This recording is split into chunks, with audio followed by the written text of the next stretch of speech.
सो hello hello hello सिंप्लीफायर्स।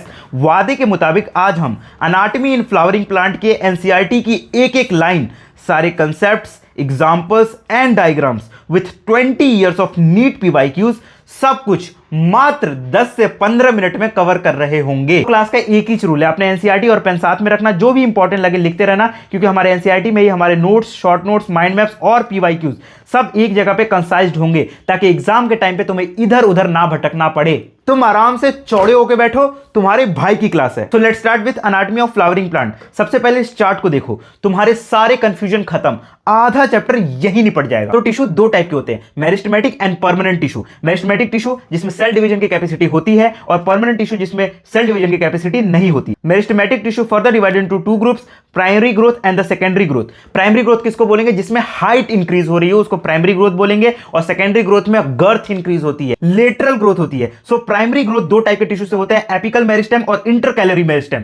Apical meristem दो type के होते हैं, रूट एपिकल मेरिस्टेम और shoot apical meristem. Root apical meristem root के टिप पे होगा, शूट एपिकल मेरिस्टेम शूट के टिप पे होगा, और इंटरकैलरी मेरिस्टेम जो कि रीजनरेशन ऑफ ग्रासेस में हेल्प करवाता है। Next we have secondary growth, जिसमें लेटरल ग्रोथ होती है, जिसमें गर्थ इंक्रीज होता है। इसको सिलेंड्रिकल मेरिस्टेम भी बोलते हैं। इसके दो एग्जांपल्स है, कॉर्क कैम्बियम और वेस्कुलर कैम्बियम। इसके फर्दर दो टाइप्स होते हैं, दैट इज इंट्राफेसिकुलर कैम्बियम और इंटरफेसिकुलर कैम्बियम। इंट्राफेसिकुलर कैम्बियम किसको बोलेंगे? जो एक ही वेस्कुलर बंडल में अगर जो ग्रोथ करवाता है उसको इंट्राफेसिकुलर कैम्बियम बोलते हैं। दो वेस्कुलर बंडल के बीच में जो प्रेजेंट होता है उसको इंटरफेसिकुलर कैम्बियम बोलते हैं। सिंपल नाम से पता चल जाएगा। उसके बाद आता है हमारे पास परमानेंट टिश्यू सिस्टम। नाम से पता चलता है परमानेंट, जिनके पास डिवीजन की कैपेसिटी नहीं होती है। ये दो टाइप के होते हैं, सिंपल और कॉम्प्लेक्स। सिंपल में सिर्फ एक टाइप ऑफ सेल से मिलकर बना होता है, और कॉम्प्लेक्स बहुत सारे टाइप ऑफ सेल से मिलकर बने होते हैं। सिंपल परमानेंट टिश्यू में आएंगे हमारे पास पैरेन्काइमा, कोलेनकाइमा और स्क्लेरेन्काइमा। सो पैरेन्काइमा लिविंग और आइसोडायमेट्रिकल सेल्स होती हैं। इनके फंक्शंस क्या क्या होते हैं?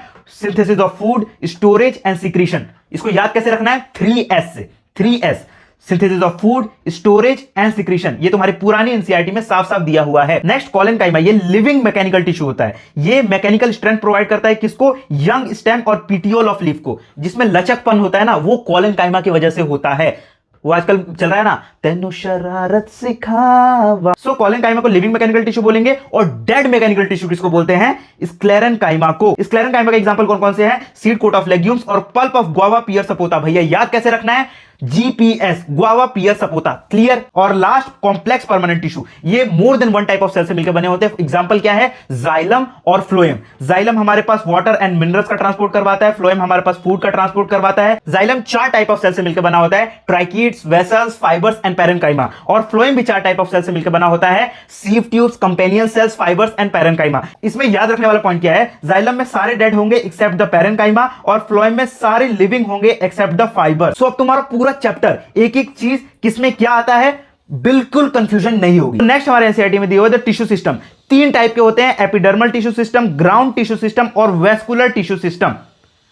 हम तो सिस्टम कर रहे हैं जी, करोगे हमारे साथ सिस्टम। अब इनको लाइन से पढ़ना स्टार्ट करेंगे। सबसे पहले हमारे पास एपिडर्मल टिश्यू सिस्टम, नाम से पता चल रहा है एपिडर्मल मतलब आउटर मोस्ट कवरिंग पे प्रेजेंट होगा। इसमें एपिडर्मल सेल्स, स्टोमेटा और एपिडर्मल अपेंडेजेस आते हैं, लाइक ट्राइकोम्स और रूट हेयर्स। जो ट्राइकोम्स होते हैं वो मल्टी सेलुलर होते हैं, और जो हेयर्स होते हैं, रूट हेयर्स होते हैं, वो यूनिसेलुलर होते हैं। Clear? Epidermis usually single continuous layer होती है, पैरेन्काइमेटस होती है, small amount of cytoplasm present होता है, और लार्ज वैक्यूल होता है। नेक्स्ट एपिडर्मिस ऑफ लीव्स में स्टोमेटा प्रेजेंट होता है, जो कि रेगुलेट करता है ट्रांसपिरेशन और गैसियस एक्सचेंज को। स्टोमेटा के तीन पार्ट होते हैं, जो कि तुम्हें बिल्कुल रटा होना चाहिए, स्टोमेटल अपर्चर, गार्ड सेल और सब्सिडरी सेल्स। जो गार्ड सेल्स होते हैं वो फर्दर दो टाइप के होते हैं, जो मोनोकॉट्स होते हैं उसमें डंबल शेप प्रेजेंट होते हैं, और जो डाइकॉट्स होते हैं उसमें बीन शेप प्रेजेंट होते हैं। क्लियर? क्लोरोप्लास्ट सेल्स भी गार्ड सेल में प्रेजेंट होते हैं, जिसमें फोटोसिंथेसिस होता है। गार्ड सेल्स की जो इनर वॉल होती है वो थिक होती है, और जो आउटर वॉल होती है वो थिन होती है। इससे नीट 2021, 2024 और 2013 में 3 बार क्वेश्चन आ चुका है। सबसे इंपॉर्टेंट पॉइंट क्या है? ये वाला डायग्राम। इससे तुम्हें क्वेश्चन हर एक मॉक टेस्ट में और तुम्हारे नीट 2026 में भी देखने को मिल जाएगा। भैया इसको याद कैसे रखना है? देखो, सबसे पहले हमारे पास होता है स्टोमेटल अपर्चर, सबसे बीच में, जहां से वाटर और गैस का आदान प्रदान होता है। अब इस गेट को गार्ड करने के लिए गार्ड सेल्स प्रेजेंट होते हैं, जिसमें क्लोरोप्लास्ट भी प्रेजेंट होता है। इसकी जो इनर लाइनिंग होती है वो थिक होती है, आउटर लाइनिंग जो होती है वो थिन होती है। उसके बाद आता है हमारे पास सब्सिडरी सेल्स। जो सबसे डरी हुई सेल्स होती हैं वो बाद में आएंगी। सब्सिडरी सेल्स सबसे डरी हुई होती हैं और वो बाद में आती हैं, और उसके बाद जो भी बचा हुआ एरिया होता है उसको एपिडर्मल सेल्स बोलते हैं। क्लियर? याद हो गया? चमका? देखो इस वीडियो को सेव कर लो और हर मॉक टेस्ट से पहले जिसमें भी ये चैप्टर आ रहा हो एक बार देख के चले जाना, तुम्हारे 10 से 15 मिनट में पूरा चैप्टर रिवाइज हो जाएगा। इसके बाद वही कहानी जो तुम्हें पहले ही बता चुका हूं, रूट्स पे रूट हेयर्स प्रेजेंट होते हैं जो कि यूनिसेलुलर होते हैं, और स्टेम पे ट्राइकोम्स प्रेजेंट होते हैं जो कि मल्टीसेलुलर होते हैं और H2O के लॉस को प्रिवेंट करते हैं। क्लियर? उसके बाद आगे हम लोग अगले सिस्टम पे, that is ground tissue system. ये पूरा टॉपिक तुम्हें मैं ऑलरेडी पढ़ा चुका हूं उस टेबल से, उसके बाहर एक क्वेश्चन नहीं आएगा। डेट इज पैरेन्काइमा, कोलेनकाइमा और स्क्लेरेन्काइमा। देखो एपिडर्मिस और वेस्कुलर टिश्यू सिस्टम, इन दोनों को छोड़ के जो कुछ भी प्रेजेंट है वो ग्राउंड टिश्यू सिस्टम में आता है। इसमें 3 टाइप ऑफ सेल्स होती है, पैरेन्काइमा, कोलेनकाइमा और स्क्लेरेन्काइमा, और क्लोरोप्लास्ट कंटेनिंग सेल्स को मेसोफिल बोलते हैं। क्लियर? अगर तुमको ये हाईलाइटेड एनसीईआरटी चाहिए जिसमें तुम्हारे सारे कंसेप्ट्स, एग्जांपल्स, ट्रिक्स और diagrams with all neat PYQs एक जगह दिए हुए हैं, जस्ट नीचे कमेंट कर देना, पीडीएफ तुमको मिल जाएगी। और लास्ट सिस्टम है हमारे पास वेस्कुलर टिश्यू सिस्टम। इसमें जाइलम और फ्लोएम प्रेजेंट होते हैं। जाइलम और फ्लोएम टुगेदर मिलके क्या बनाते हैं? वेस्कुलर बंडल्स बनाते हैं। इसमें सबसे इंपॉर्टेंट और सबसे कंफ्यूजिंग जो पार्ट है, जहां से हमेशा क्वेश्चन आता है कि ओपन और क्लोज किस में होगा, कैम्बियम किस में प्रेजेंट होगा, किस में एब्सेंट होगा, मोनोकॉट्स के रूट्स, लीव्स और स्टेम में कौन सा ओपन होगा, कौन सा क्लोज होगा, डाइकॉट के रूट, लीव्स और स्टेम में कौन सा, किसमें कैम्बियम प्रेजेंट होगा, किसमें नहीं होगा। इससे हमेशा क्वेश्चन आता है। सो एक सिंपल सी ट्रिक याद रखना, सिंप्लीफायर की एक सिंपल सी ट्रिक याद रखना, my love close the room, my love close the room. ठीक है? दैट इज माई से मोनोकॉट, लव से लीव्स, क्लोज से क्लोज्ड वेस्कुलर बंडल और रूम से रूट्स। देखो क्लोज्ड वेस्कुलर बंडल किस किस में कैम्बियम प्रेजेंट नहीं होगा? मोनोकॉट्स में कैम्बियम प्रेजेंट नहीं होगा, सारी लीव्स में कैम्बियम प्रेजेंट नहीं होगा और रूट्स में कैम्बियम प्रेजेंट नहीं होगा। That is closed vascular bundle मिलेगा। और ओपन वेस्कुलर बंडल किस में मिलेगा? सिर्फ डाइकॉट स्टेम में। क्लियर? उसके बाद आता है हमारे पास अरेंजमेंट ऑफ वेस्कुलर बंडल, जो कि 2 टाइप के होते हैं, रेडियल और कॉन्जॉइंट। देखो हमेशा जो फ्लोएम होगा वो पेरिफेरी साइड में प्रेजेंट होगा, डेट इज पी से फ्लोएम और पी से पेरिफेरी, और जाइलम हमेशा सेंटर साइड में प्रेजेंट होगा। 2 टाइप के जो अरेंजमेंट होते हैं उसमें रेडियल होता है और कॉन्जॉइंट होता है। अगर जाइलम एंड फ्लोएम एक ही रेडियाई पे प्रेजेंट होंगे तो उनको कॉन्जॉइंट वेस्कुलर बंडल बोलेंगे। कहां मिलेगा? स्टेम और लीव्स में मिलेगा। और अगर जाइलम एंड फ्लोएम अलग अलग रेडियाई पे प्रेजेंट होंगे तो उसको रेडियल वेस्कुलर बंडल बोलेंगे, जो कि रूट्स में प्रेजेंट होते हैं। इस बात को ध्यान रखना, एग्जाम में सिली मिस्टेक्स हो जाती हैं।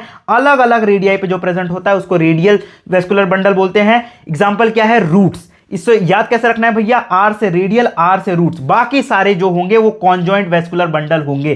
क्लियर? और इसके बाद हम लोग dicot monocot root, dicot monocot stem, dicot monocot leaf देखते हुए चलेंगे। तो first we have the dicot root.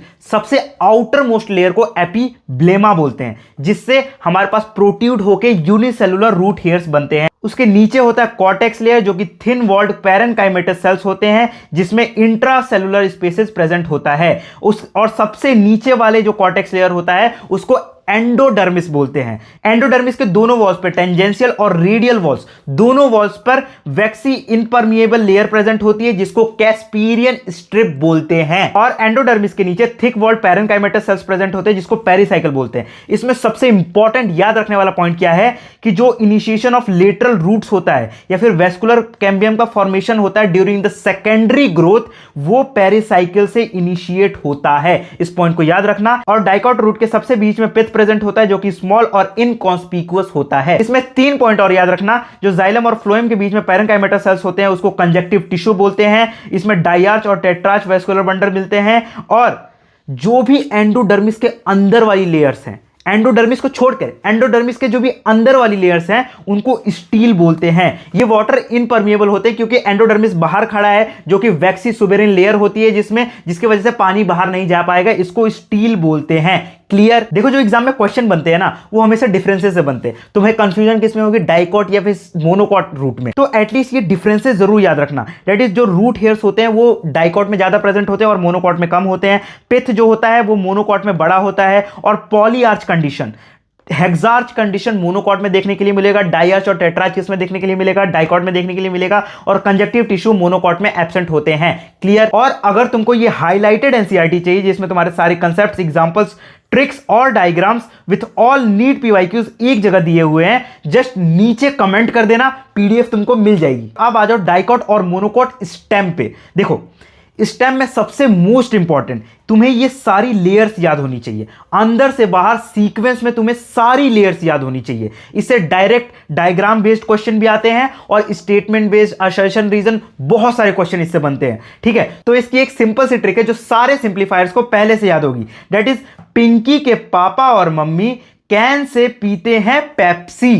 Pinky के पापा और मम्मी कैन से पीते हैं पेप्सी। सो सीक्वेंस में दैट इज पिंकी से पिथ, पापा से protoxylem, metaxylem, cambium, phloem, pericycle, endodermis, parenchyma, collenchyma और एपिडर्मिस। सीक्वेंस में अंदर से बाहर तुमको याद रहेगा। यहां तुम्हारा आधा काम हो गया। इसके बाद तुम्हें 2 वर्ड याद रखने हैं, दैट इज डॉक्टर और एमएस। देखो, सबसे पहले तुम नीट क्रैक करोगे, उसके बाद तुम क्या बनोगे, डॉक्टर बनोगे। डॉक्टर के बाद नीट पीजी देके तुम क्या बनोगे, सर्जन, एमएस बनोगे। तो डॉक्टर और एमएस याद रखना। डॉक्टर दैट इज डाइकॉट जो होते हैं वो कोलेनकाइमेटस उनकी हाइपोडर्मिस होती है और रिंग अरेंजमेंट प्रेजेंट होता है। डॉक्टर से तुम्हें याद रहेगा डीसीआर, डाइकॉट स्टेम में कोलेनकाइमेटस हाइपोडर्मिस होता है और रिंग अरेंजमेंट प्रेजेंट होता है। एमएस से तुम्हें याद रहेगा मोनोकॉट में स्क्लेरेनकाइमेटस हाइपोडर्मिस प्रेजेंट होती है और स्कैटर्ड वेस्कुलर बंडल प्रेजेंट होते हैं। These are the 2 main differences जो कि मोनोकॉट स्टेम और डाइकॉट स्टेम में होते हैं, जो कि तुम्हें बिल्कुल क्लियरली हमेशा याद रहेगा। और बाकी 1-2 पॉइंट और है, वो भी देखते चलो। जो डाइकॉट की एंडोडर्मिस होती है उसमें स्टार्च ग्रेन्स प्रेजेंट होते हैं जो कि स्टार्च सीथ बनाती है। और पेरिसाइकल स्क्लेरेनकाइमेटस होता है जो कि सेमील्यूनर पैचेस के फॉर्म में प्रेजेंट होता है। जो रेडियली प्लेस्ड पेरेनकाइमेटस सेल्स होते हैं उनको मेड्यूलरी रेज बोलते हैं। वेस्कुलर जो बंडल होते हैं वो रिंग अरेंजमेंट, वो कैरेक्टरिस्टिक फीचर होती है डाइकॉट स्टेम की, जो कि तुम्हें डॉक्टर से याद रखना है, पहले ही बता चुका हूं। इसके जो वेस्कुलर बंडल होते हैं वो कॉन्जॉइंट, ओपन और एंडार्च होते हैं और बीच में पिथ प्रेजेंट होता है। नेक्स्ट मोनोकॉट स्टेम, याद क्या रखना है, एमएस। एम से मोनोकॉट, एस से स्क्लेरेनकाइमेटस हाइपोडर्मिस और स्कैटर्ड वेस्कुलर बंडल। ठीक, फ्लोएम पेरेनकाइमा एब्सेंट होती है और within the vascular bundle water containing cavities मिलती हैं। क्लियर। और अब आगे हम लोग last topic of this chapter, that is leaf. Dicot leaf, monocot leaf, dorsiventral leaf और आइसोबाइलेटरल लीफ। देखो, जो लीफ होती है उसके 2 सरफेसेस होते हैं, एक एडेक्सियल, ऊपर वाली एडेक्सियल सरफेस, नीचे वाली एबैक्सियल सरफेस। अब इसमें डिफरेंसेस सबसे पहले देखेंगे डाइकॉट लीफ, जिसको डॉर्सीवेंट्रल लीफ भी बोलते हैं। इसमें डिफरेंसेस क्या होती है एडेक्सियल सरफेस और एबैक्सियल सरफेस में। देखो, फर्स्ट जो स्टोमेटा प्रेजेंट होता है वो नीचे एबैक्सियल सरफेस पे प्रेजेंट होता है और एडेक्सियल सरफेस ऊपर वाले सरफेस पे स्टोमेटा प्रेजेंट नहीं होता है। ऊपर वाले साइड में long elongated palisade mesophyll present होते हैं और नीचे वाले साइड में स्पॉन्जी मेसोफिल प्रेजेंट होते हैं जिसमें इंट्रासेलुलर स्पेस प्रेजेंट होता है। और थर्ड पॉइंट, जो ईयर कैविटी जो प्रेजेंट होती है वो एबैक्सियल सरफेस पे प्रेजेंट होती है। Clear. Next monocot leaf, that is isobilateral leaf. इसमें नाम से पता चल रहा है कि दोनों जो सरफेसेस होंगी वो एक जैसी बराबर होंगी, दोनों सरफेस पे स्टोमेटा प्रेजेंट होगा और मेसोफिल कोई भी पैलिसेड और स्पॉन्जी पेरेनकाइमा में डिफरेंशिएटेड नहीं होता है। और लास्ट 2 पॉइंट याद रखना, बंडल सीथ सेल, नाम से पता चल रहा है वेस्कुलर बंडल के को जो कवर करती हैं, सीथ करती हैं, उसको बंडल सीथ सेल्स बोलते हैं। सेकंड, बुलीफॉर्म सेल्स, जो कि लार्ज एम्प्टी और कलरलेस सेल्स होती हैं। ये बेसिकली अलार्म होता है, घर में नहीं लगा होता, पानी की टंकी भर गई है, कृपया मोटर ऑफ कर दे। H2O वाटर के बढ़ने की वजह से टर्जिट एक्सपैंड कर जाता है और वाटर की कमी की वजह से फ्लैसिड कर्ल कर जाता है। क्लियर। यहां तुम्हारा होता है चैप्टर खत्म। And the most important, I know मैं तुम्हारे सारे कमेंट्स पढ़ता हूं, एक डीएम्स देखता हूं, मुझे पता है तुम इतने दिनों से क्या डिमांड कर रहे हो, क्या रिक्वेस्ट कर रहे हो, पर the fact is I am also medical student, मुझे कॉलेज जाना पड़ता है, कभी कभी चीजें मैनेज नहीं हो पाती हैं। But I will make sure कि तुम्हारे नीट से पहले और इवन मार्च से पहले कंप्लीट बायोलॉजी, 11th और 12th की कंप्लीट बायोलॉजी के सारे वन शॉट अपलोड हो जाएंगे। और अब नेक्स्ट तुम्हें पहले किस चैप्टर का वन शॉट चाहिए वो कमेंट कर देना, आई विल ट्राई तुम्हें जल्दी से जल्दी मिल जाए। बाकी इस वीडियो को सेव कर लेना, हर एक मॉक टेस्ट से पहले देख के चले जाना, तुम्हारे 10 से 15 मिनट में सब कुछ रिवाइज हो जाएगा। बाकी हंसते रहो, मुस्कुराते रहो और सबसे मेन पढ़ते रहो।